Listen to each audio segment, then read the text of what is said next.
Ոչ թագավորներին։ Այս կարգախոսով են միլիոնավոր մարդիկ դուրս եկել փողոց ոչ միայն Ամերիկայի, այլև աշխարհի շատ այլ քաղաքներում։ Բողոքում են նախագահ Դոնալդ Թրամփի քաղաքականության դեմ։ Ավելի քան 2600 բողոքի ցույց է եղել, որը վերջին տարիների ամենախոշոր ընդվզումն է։ Վաշինգտոնում, որտեղ հավաքվել էին հազարավոր ցուցարարներ, սենատոր Բերնի Սանդերսը մեղադրել է Թրամփին քաղաքականության մեջ օլիգարխներին ներքաշելու համար։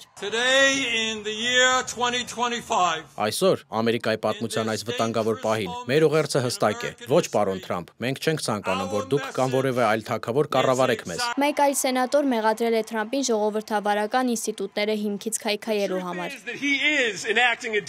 Թրամփը քայլ առ քայլ ոչնչացնում է այն ամենը, ինչ պահպանում է մեր ժողովրդավարությունը, խոսքի ազատությունը, արդար ընտրությունները, անկախ լրատվամիջոցները, խաղաղ բողոքի իրավունքը։ Բողոքի ալիքի հիմքում մի շարք վիճահարույց քայլեր են՝ միգրացիոն պայմանների խստացում, քաղաքական հակառակորդների դեմ քրեական հետապնդումներ եւ դեմոկրատների ղեկավարած քաղաքներում ազգային գվարդիայի տեղակայում։ Հենց այս վերջին քայլն էր, որ հակառակորդների ամենախիստ քննադատության է ենթարկվեց։ Ցուցարարները պնդում են, որ նման քայլերը ոչ թե օրինականության հաստատման, այլ ավտորիտարիզմի դրսևորում են։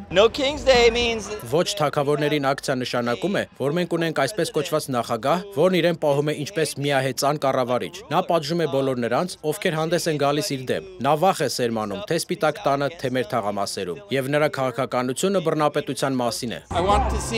Ես ցանկանում եմ տեսնել մի նախագահի, որը նազանդվում է սահմանադրությանը, հարգում է մարդկանց, գնահատում է բազմակարծությունը, իսկ նա անկեղծ ասած կռվազան է, եւ մենք պետք է դիմակայենք կռվարարին։ Ցույցերից մեկ օր անց Fox News-ի հետ հարցազրույցում Թրամփը արձագանքել է իր դեմ ցույցերին, հերքել միապետի հավակնությունները։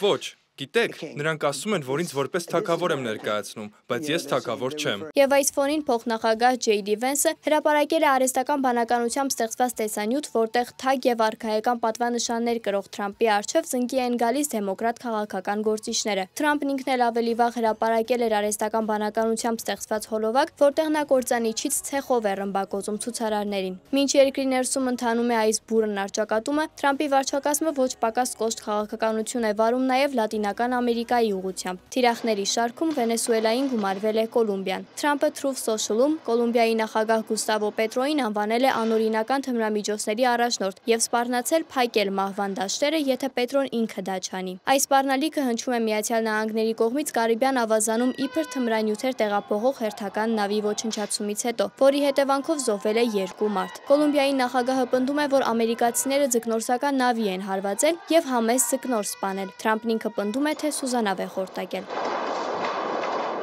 Աննա Հարությունյան, Reopen Media։